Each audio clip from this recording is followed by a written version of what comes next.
अच्छा, अस्सलाम वालेकुम। आज हम करेंगे movement across the cell membrane. ठीक है, सेल मेम्ब्रेन के थ्रू जितनी भी मूवमेंट होती है वो कैसे होती है। एंड हमने जो पिछली क्लास में पढ़ा था ना, ये सेल मेम्ब्रेन का स्ट्रक्चर, इसको भी हम साथ में रेफरेंस में रखेंगे। ठीक है, ताकि हम अंडरस्टैंड कर सकें। अच्छा, इसमें ना इस चैप्टर में majority definitions are really important and then उसके अलावा obviously concept is also important, but diffusions are the definitions are extremely important. तो सबसे पहले हमारे पास डिफ्यूजन है।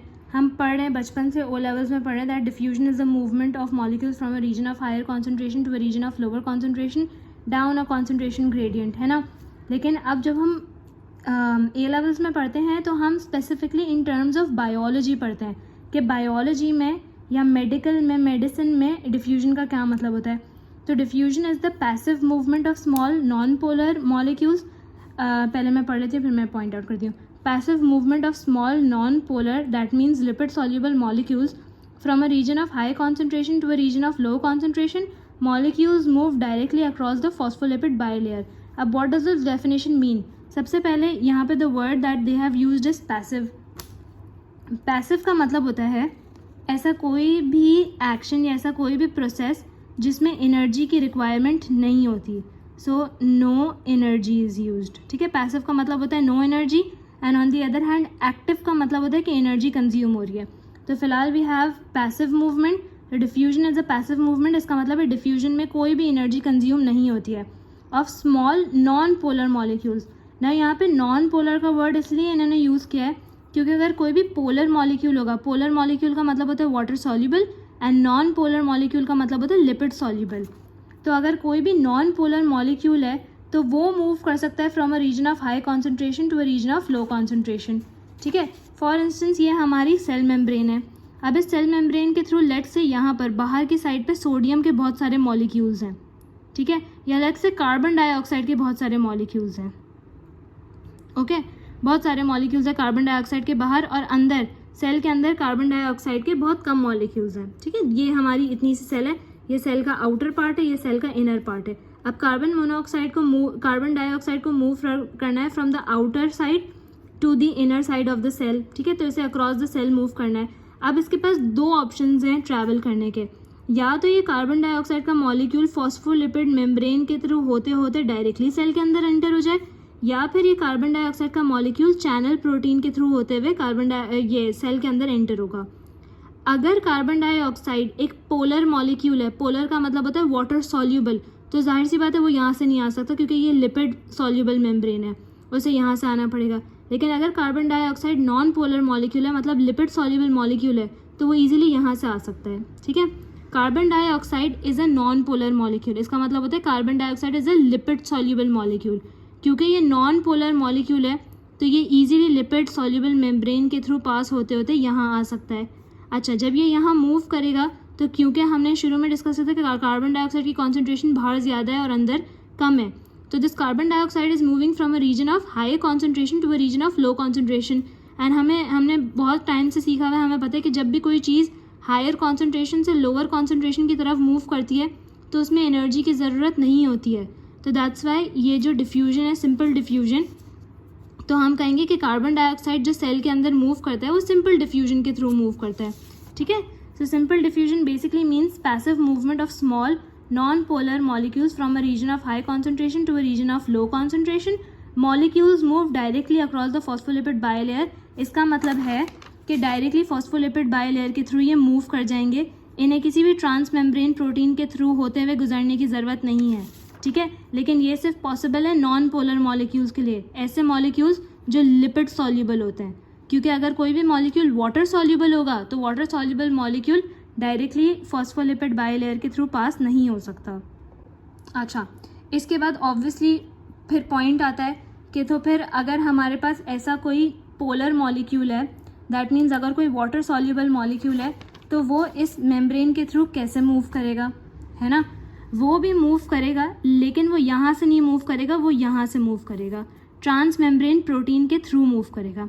अगर वो ट्रांसमेम्ब्रेन प्रोटीन के थ्रू मूव कर रहा है और अगर वो मूव कर रहा है from a region of higher concentration to a region of lower concentration, तो फिर इसे हम कहते हैं फैसिलिटेटेड डिफ्यूजन। ठीक है, पहले फैसिलिटेटेड डिफ्यूजन की डेफिनेशन पढ़ लेते हैं। Passive movement of polar molecules from a region of high concentration to a region of low concentration through transmembrane proteins. तो फैसिलिटेटेड डिफ्यूजन भी नॉर्मल डिफ्यूजन की तरह एक पैसिव प्रोसेस है. पैसिव प्रोसेस का मतलब होता है कि इसमें एनर्जी की कंजम्पशन नहीं होती है, ठीक है. लेकिन यहाँ पर फैसिलिटेटेड डिफ्यूजन जो होती है वो पोलर मॉलिक्यूल्स की होती है. Simple diffusion non polar molecules की होती है, क्योंकि नॉन पोलर मॉलिक्यूल्स ऐसे ही बिना किसी मेहनत के डायरेक्टली फॉस्फोलिपिड बाइलेयर के थ्रू मूव कर सकते हैं. लेकिन पोलर मॉलिक्यूल्स ऐसे ही मूव नहीं कर सकते. पोलर मॉलिक्यूल्स को मूव करने के लिए ट्रांसमेम्ब्रेन प्रोटीन से होते हुए गुजरना ज़रूरी है. एंड अगर कोई भी मॉलिक्यूल ट्रांसमेम्ब्रेन प्रोटीन से होते हुए एंटर करता है या सेल के बाहर जाता है तो उसे हम कहते हैं फैसिलिटेटेड डिफ्यूजन. तो नॉर्मल डिफ्यूजन में और फैसिलिटेटेड डिफ्यूजन में क्या डिफरेंस है? नॉर्मल डिफ्यूजन भी पैसिव प्रोसेस है, फैसिलिटेटेड डिफ्यूजन भी पैसिव प्रोसेस है. नॉर्मल डिफ्यूजन में भी molecules move from a higher concentration to a region of lower concentration. Facilitated diffusion may be molecules are going to move from a region of higher concentration to a region of low concentration. So what's the difference? The difference is that normal diffusion में कोई भी transmembrane protein use नहीं होती, whereas facilitated diffusion में transmembrane proteins use होती हैं, ठीक है. डिफ्यूजन जो होती है वो नॉन पोलर सब्सटेंसेस की होती है, जैसे कि कार्बन डाइऑक्साइड या फिर oxygen. And facilitated diffusion polar substances की होती है, फॉर एग्जाम्पल ग्लूकोज या अमाइनो एसिड, ठीक है. फिर है हमारे पास ऑस्मोसिस. ऑस्मोसिस जो हमने ओ लेवल्स में पढ़ा है वही कॉन्सेप्ट आता है ए लेवल्स में. It is the net movement of water molecules from a region of high water potential to a region of low water potential down a water potential gradient through a partially permeable membrane. ये osmosis भी एक passive process होता है. I write that down over here that it's a passive process, ठीक है. A passive process is a process that does not involve any kind of energy. तो osmosis is the movement of water molecules. Osmosis and normal diffusion में क्या difference है? दोनों passive processes हैं. That is a similarity between them. And the difference between diffusion and osmosis is that osmosis जो होती है वो सिर्फ water molecules की होती है. We are only discussing water molecules when you are talking about osmosis, and whereas diffusion is concerned, we are talking about any molecule. It can be literally any molecule, but obviously in terms of biology when we are discussing diffusion, then we are going to deal with or we are going to talk about only non-polar molecules. Coming back to osmosis, osmosis is the net movement of water molecules from a region of high water potential to a region of low water potential down a water potential gradient through a partially permeable membrane. तो इस partially permeable membrane के through, this is the partially permeable membrane का cross section है. Partially permeable membrane के through जब water move करता है तो जैसे हमने पहले भी डिस्कस किया था cell membrane and cell signalling के चैप्टर में कि वाटर एक वाहिद पोलर सब्सटेंस है जिसको ट्रांसमेम्ब्रेन प्रोटीन के थ्रू पास होने की ज़रूरत नहीं है. वाटर इतना छोटा होता है कि वो डायरेक्टली भी फॉस्फोलिपिड बाइलेयर के थ्रू पास हो सकता है, जबकि this is an exception. Okay, no other polar molecule can pass through this phospholipid bilayer except for water. Water easily अंदर भी आ सकता है सेल के, सेल से बाहर भी जा सकता है, ठीक है. तो वाटर मॉलिक्यूल एक एक्सेप्शन होता है. अच्छा, तो वाटर की जब मूवमेंट होगी through the membrane, either when it's entering into the cell और it's trying to leave the cell, but the condition is that it should move from a region of higher water potential to a region of low water potential. का मतलब जहाँ पे पानी ज़्यादा है वहाँ से मूव करेगा टू अ रीजन जहाँ पे पानी कम है, ठीक है. That is osmosis, simple osmosis. ठीक है. फिर आता है हमारे पास active transport. What is active transport? Definition हम पढ़ लेते हैं. Active transport is the active movement of molecules from a region of low concentration to a region of high concentration with the use of energy in the form of ATP. Now since the word energy is being used, since active transport एक ऐसा process है जिसमें energy की consumption होती है, that is why it's an active process. Passive process वो processes होते हैं जिसमें एनर्जी की कंजम्पशन नहीं होती है. एक्टिव प्रोसेस वो प्रोसेस होता है जिसमें एनर्जी की कंजम्पशन होती है. एक्टिव ट्रांसपोर्ट क्या होता है एंड एक्टिव ट्रांसपोर्ट को एनर्जी की ज़रूरत क्यों है? द रीज़न ये है कि एक्टिव ट्रांसपोर्ट जो होता है उसमें मूवमेंट होती है from a region of low concentration to a region of high concentration, ठीक है. So they are basically moving from a region where they are low in quantity to a region where they are more in quantity. So you have to push them against the gradient. सही है. Again we'll look at the structure of the cell membrane that we have. So let's say that carbon dioxide is inside the cell and it is at a higher concentration, ठीक है. यहाँ पे बहुत ज़्यादा carbon dioxide है, यहाँ पे बहुत कम कार्बन डाइऑक्साइड है, तो ऑब्वियसली इन कार्बन डाइऑक्साइड नेचुरली क्या होगा, ये यहाँ पर कम है, यहाँ पर ज़्यादा है बाहर, ठीक है, तो बाहर से अंदर आएंगे, है ना, जैसे हमने पहले डिस्कस किया था कि कार्बन डाइऑक्साइड फैसिलिटेटेड, हमने नॉर्मल सिंपल डिफ्यूजन में डिस्कस किया था कि कार्बन डाइऑक्साइड का मॉलिक्यूल क्योंकि बाहर ज़्यादा है अंदर कम है, so it's simply moving through this phospholipid bilayer and coming into the cell via simple diffusion. But अगर कार्बन डाइऑक्साइड के मॉलिक्यूल को बाहर जाना है एंड हमें ऑलरेडी पता है कि बाहर कॉन्सेंट्रेशन ज़्यादा है, अंदर कॉन्सेंट्रेशन कम है, तो जब उसे कम कॉन्सेंट्रेशन वाली जगह से ज़्यादा कॉन्सेंट्रेशन वाली जगह पे मूव करना पड़ेगा against the concentration gradient, so we'll have to push it. In order to push these carbon dioxide molecules outside, energy is consumed, and that is why a process like that is called active transport. ठीक है, तो तभी हम किसी भी energy consuming process को जिसमें हम we are moving molecules from a region of high low concentration to a region of high concentration, हम उसे एक्टिव ट्रांसपोर्ट कहते हैं बिकॉज एनर्जी कंज्यूम होती है। तो एक्टिव ट्रांसपोर्ट में और सिंपल डिफ्यूजन में क्या डिफरेंस है? सिंपल डिफ्यूजन में मूवमेंट होती है from a region of high to low, active transport में मूवमेंट होती है from a region of low to high. Active transport में एनर्जी की कंजम्पशन होती है, सिंपल डिफ्यूजन में एनर्जी की कंजम्पशन नहीं होती है।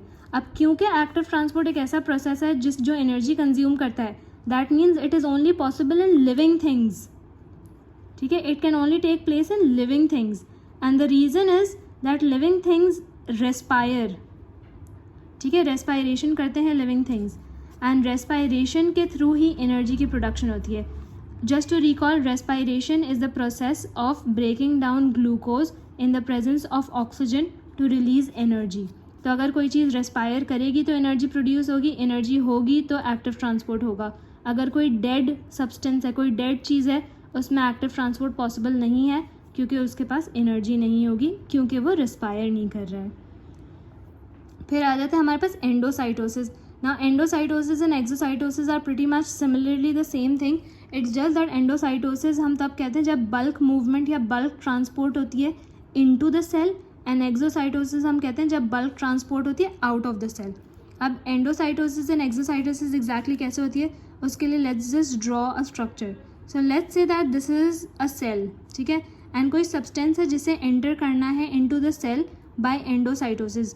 ये जो मेम्ब्रेन है, ठीक है, इसका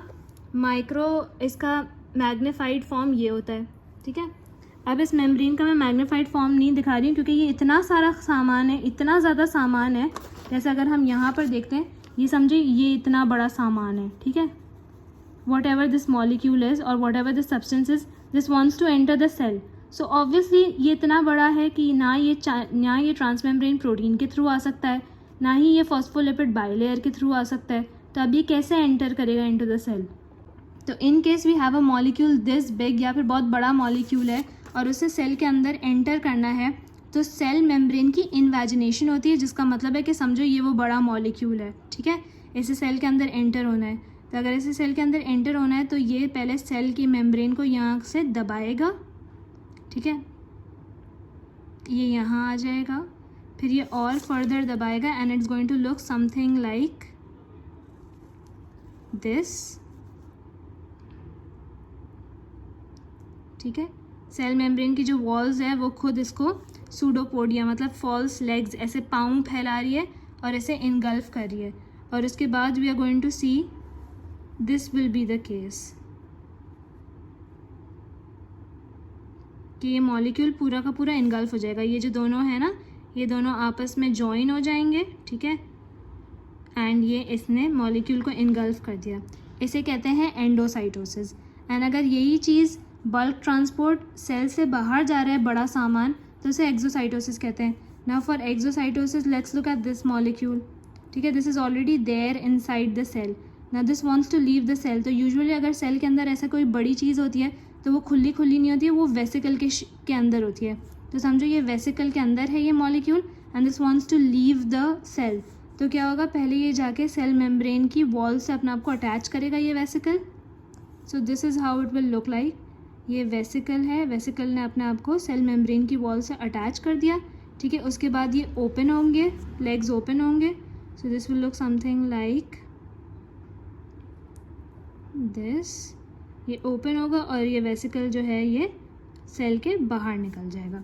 So this is exocytosis. So when any bulk transport is taking place and that bulk transport, the movement of the bulk transport is into the cell, so that is called endocytosis. And whenever it's outside, whenever a molecule or bulk transport is taking place in order to move out of the cell, it is called exocytosis. And obviously endocytosis and exocytosis both require energy. That means that both of them are active processes. ठीक है, ये bulge बनाने में, ये सूडोपोडियाज बनाने में, vesicle की infusion में, वेसिकल की एग्जिट में, इन सब में एनर्जी कंज्यूम होती है. That's why endocytosis and exocytosis are both energy consuming processes. Alright, and besides that, since they are energy consuming processes and energy comes from ATP, and ATP obviously is released by respiration. किसी भी तरह की energy respiration से आती है.